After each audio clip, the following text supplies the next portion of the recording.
What's up, y'all? Kyle here. Looks like it's gonna be another Taco Addiction Wednesday and thermal chasing. Again, I brought my gear along with me to go hit some of them tacos I found last week. The clouds are streeting up nicely. Weather predictions were showing moderate, maybe good conditions to go out on a little thermal flight. After I get them tacos, I'm gonna roll over to Gillem, park there, and that's gonna be home base for the day. I'm gonna launch out and see what I can snag until I get tired of snagging them, and then I'm gonna crank up and fly back.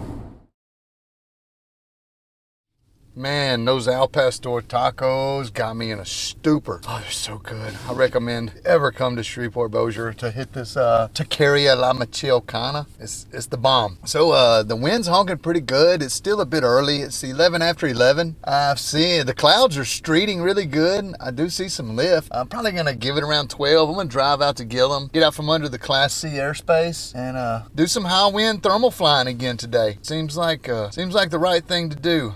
My chores are done, kids are school, wife's out shopping somewhere. So that's that, kids. Let's get to it. Don't want to be like Napoleon Dynamite, calling for my chapstick because my lips really hurt. Looks like a beautiful day. Strong conditions, you can see from the windsock. Go for it, y'all. I'm gonna definitely do a reverse launch, and I'm gonna climb up, find something I like, kill my motor, go to town. I got a little something different going on here. I got my free flight purse, for lack of a better word, that's what I call it. Put my water, got my drinking tube, got my bathroom on today, so we don't have to worry about having to pee and aborting the mission. Got my Vario set, phone, spare batteries, and I'm hooking up speed bar today. I've yet to fly with speed bar on this Nitro. Saw a plane flying around. I was waiting to see if maybe he'd come back, but he's left the vicinity. Because I'm going on a real deal cross country, I'm gonna bring along my wing bag just in case some unforeseen things happen and I have to land out somewhere, ride back. I'll have a place to secure my wing. I don't have to worry about it flip-flopping around in the back of someone's truck or snagging on a barbed wire fence. I can think of lots of reasons to have it, but no good ones to not. It does fit in there if you cram it in nice and tight. That's what she said. Oh, I cracked myself up. Attach the speed bar here under the harness on the little Velcro attachment point here. Prime her up. Right, let's hit it off. Yep. Boom. There's a pretty good cycle coming through. Fine with the extra gear, bunch of stuff clipped to you. You always want to take extra care to think about where your buckles are going to go. Like I want my chest buckle, leg straps you want under everything, and the reserve speed bar. Man, I can really feel the weight too. Like I'm a lot heavier than I usually am. I hear all these terrible stories about speed bars getting sucked into the propeller. I got a remedy for that. It's called duct tape. I'm gonna duct tape these sister clips together just as a safety. Clip in my risers first. Click, click. Now, speed bar, you want to make sure it's on the outside of everything. We'll take this little piece of tape, just gonna give it a once around, just to hold those sister clips secure. All right, nothing left to do but to go for it. Clip up. Everything looks like it's gonna come up right. Put a little tension on everything. And make sure that all your stuff is not snagging on any other stuff. There's a little gust coming through. I might wait for that to subside. I see the windsock dancing. Got to wait for the cycle to line up correctly. Steadying out a little bit. Flippity floppity, flippity floppity. Okay, looking smoother. I'm gonna go for it. Come on, wing. Oh, there it goes, but I had a cravat there, so I wanted to abort that launch. Jerk the cravat out as it came down, so, well, let's go for it again. Oh, a lot of brake, a lot of brake.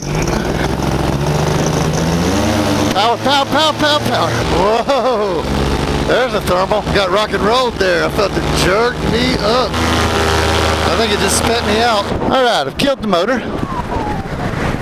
Take this thing out. Nah, I'm gonna crank. I'm gonna get a little more altitude. Now that I've got everything set how I like it. Oh shit, there's a helicopter right above me. Man, I don't want his wake to hit me. I'm gonna head out here to the east.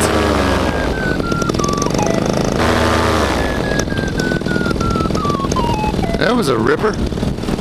Oh, fell out of it. Let me turn around, get back in that one. We'll kill my motor. There's big sink. Big sink is generally followed by big lift. Come on, where's the big lift? Gosh damn it.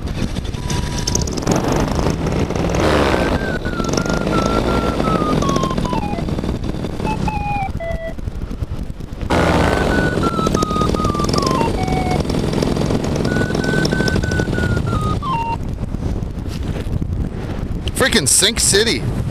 Where's it at? There's a little bubble. Huh. It's fucking redonkulous. There it is.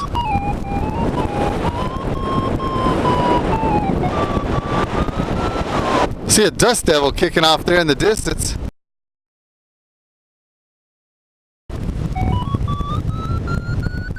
There's air traffic out there to my west.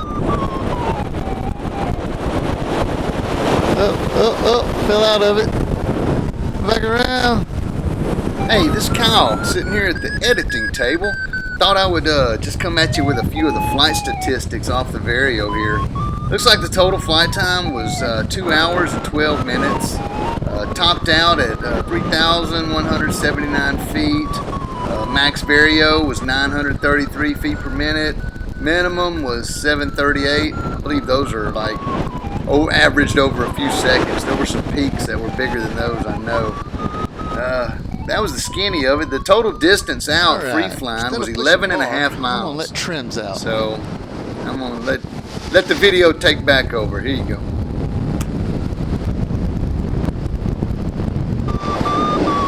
There she is.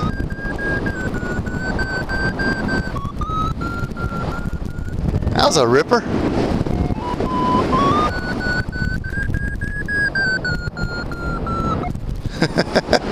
It's wrestling me. Clouds are getting pretty developed. I'm cautious for overdevelopment. You don't want to get sucked up or spit out. Right now they're just big. They're not overdeveloped too bad. But without big clouds, you don't really get big lift. So, whoa.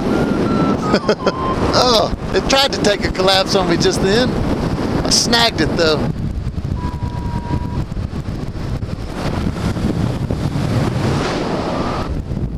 Hey guys, it's Kyle coming at you from the back porch watching this video. This is probably the lowest save that I've ever had, at least outside of the mountains and the flatlands. I may have been, 500 feet off the ground. You should probably go get the data. It's on the Vario in the truck. But I started scratching around here and I found something, and if you look at this field, it's wide open dirt and it was baking by the sun, and these little structures down there, grain silos I guess is what they were. Well, I figured they may be a trigger point, so I went to the downwind side of those as I was getting low, and sure enough, I grabbed something and I rode it for maybe 10-15 minutes. See, there's the structures right there. Well, yeah, it was burbly though, and it was up 2 steps, down 1, up 2 steps, down 1, the whole time for maybe the next 20 or 25 minutes. And I ended up working my way back up to 2,000 feet. And there's just some footage here of that. I didn't talk much in the video because when you're doing this sort of thing, these real technical thermal days where the thermals are broken apart, your mind and your body, and it's really an intense focus thing.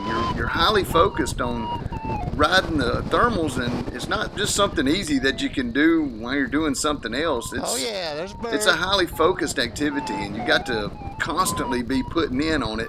And it's hard to talk about other random stuff or what you're doing because the things are so nuanced, and you're listening to your Vario and you're feeling the input from the wing, and it's all coming together and processing in your brain.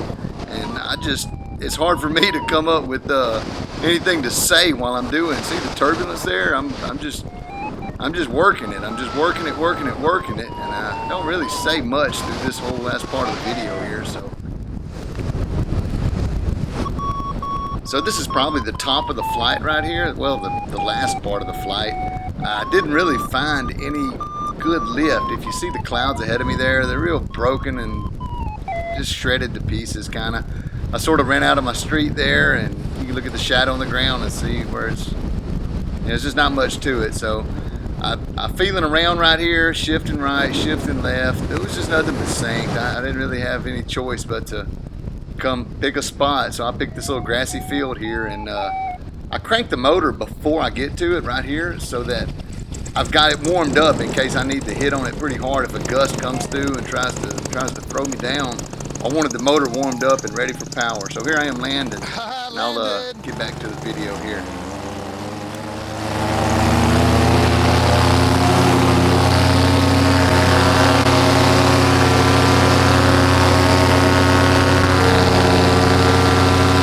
wonder how much fuel I burned chasing thermals up there by Gillum. Oh, I got a half a tank. I'll roll on back, let the trimmers out, just use my tip steering. Man, it's bumpity today. Man, there's a ripper. Woohoo! Yeah, that was a pretty good day overall. I don't know how many miles that was. My guess is around 10. Cloud Street sort of broke up. Everything just sort of got choppy. Had one low save. Woo! Man, that's a ripper. Sometimes I just let it pull me where it wants to take me. And once everything levels out, I turn out of it. Get down lower, maybe I can get a little more penetration. If you ever catch yourself parked, can't go where you want to go, get down low. That's one reason I picked this area, this Red River Valley, is because I knew that I would be cranking the motor and heading back into a headwind. So I wanted a place where I could get low and still have a lot of bailouts, such as these farms. It's all on purpose, you know. Yeah, I just went from 8 to 17 miles an hour just by dropping down a couple hundred feet. It's bumpy down here. On a thermal day, you want to be really careful that you don't get bit, because the ground is what bites you. You know, there was a point in my flying where all of a sudden bumps, they didn't really pucker me up any. I don't know just how much it takes to get to that level, but my guess is a lot. It's like corn growing here. Making a little more headway like this than I was higher up. To keep your hands on the toggles if you're low like this, just in case you need to give it that goose of brakes, you get dumped. Look at the gust coming across that crop right there. It's like waves.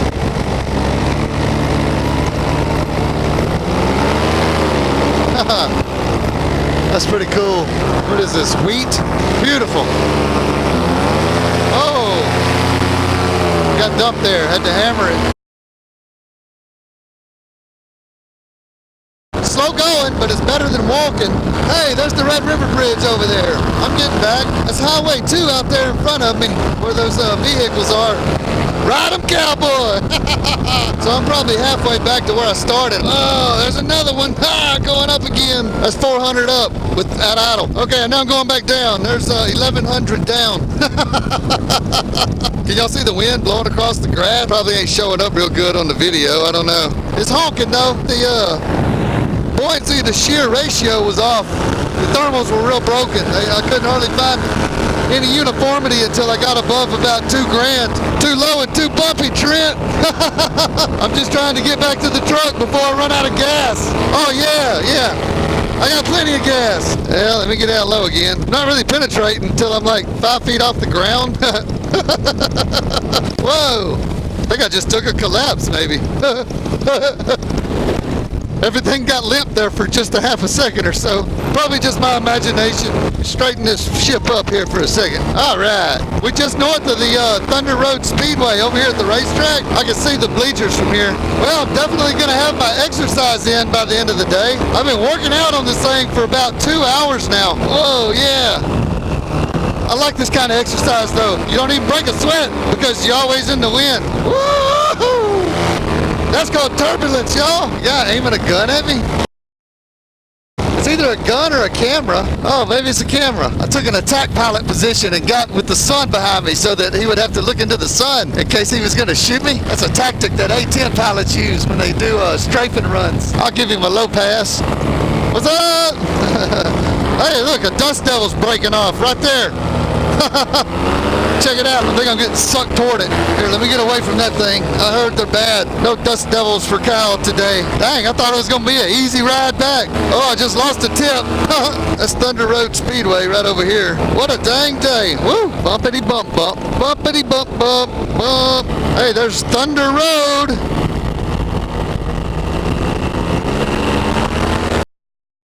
I'm going to pull the trims in and see how fast I can go with trims in.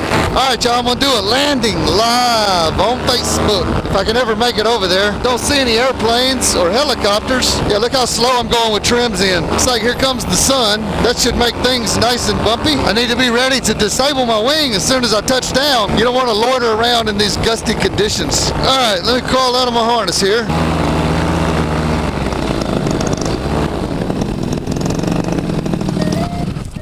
All right. Did that. The motor cross country. Fun stuff. Beautiful day. Dang, it's a beautiful day. I'll probably fly some more this evening. We'll see. All right, yo, I'm finna pack it up. Kyle out. It's flights like that that make you realize why they call it a sport. Man, I got a workout in wrestling with those thermals and the bumps down low. Super turbulent air today. What's the worst air that I've ever felt? Ooh, that's a tough one. Summer, year or two ago. I don't know. Is that bad that I don't remember? I remember being in worse air. I just don't remember where that air was. I don't know, maybe I'm getting that Alzheimer's or something. It was a pretty day today. I enjoyed that.